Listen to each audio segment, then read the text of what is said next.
ازيكم عاملين ايه؟ يا رب تكونوا بخير. لو اول مره تشوفوني ما تنسوش تشتركوا في القناه.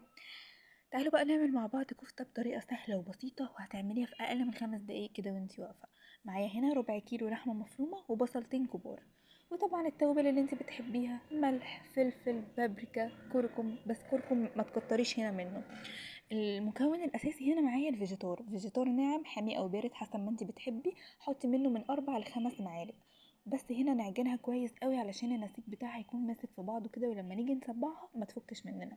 هاتي المسنه بتاعتك كده، او لو عندك سيخ حديد، سيخ خشب، اي حاجه، واعمليها بيها. بس انا ما كانش عندي فقلت اتصرف، نفع معايا وكانت حلوه قوي. نعمل معاك واحد تاني كده.